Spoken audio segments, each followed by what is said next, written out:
نہیں تھا، بلکہ وہ جو شعلہ بھڑکایا گیا ہے اس پر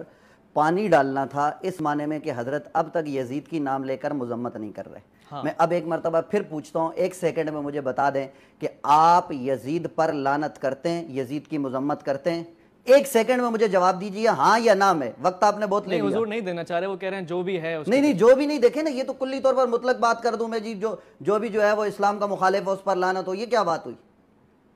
اور یہ کہتے ہیں کہ نامعلوم لوگوں نے جو ہے وہ نعرے لگائیں، وہ سٹیج پر مائک پکڑ کے حضرت کی بغل میں کھڑا ہوا آدمی وہ نامعلوم ہے؟ حضور ہم یہ سوال کرتے ہیں،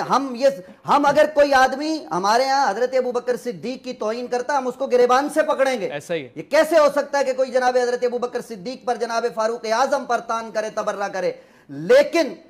کوئی اس کی اجازت نہیں دے سکتا کہ ابوبکر و عمر کے نام پر لوگوں کو جمع کیا جائے اور پھر وہاں پر امیر یزید کے نعرے لگائے جائیں، اس لعنتی، اس بدبخت، اس ملعون، اس کافر کے۔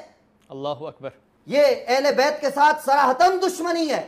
اور ان جیسے بزرگ لوگ وہاں کھڑے ہوں اور ایک جملہ وہاں نہ بولیں، اور جب ان کا وضاحتی کلپ آئے اور اس میں بھی یہ کہیں کہ جی ہم ان کو جانتے نہیں ہیں اور کسی نے انتشار پھیلایا، یہ منظم سازش کے تحت کیا گیا۔ جیسا مفتی صاحب نے کہا اس کے پیچھے عالمی سازشیں ہیں، یہ بات ختم ہے۔ ابھی ہم ان سے ہاتھ ملائیں گے، ویسے بھی ملایا ہے، ہم ان کو گلے لگائیں گے، یہ ٹی وی پر نیشنل میڈیا پر بیٹھ کر یہ پیغام دیں کہ جناب ہم یزید پر لعنت کرتے۔ یزید دراصل وہ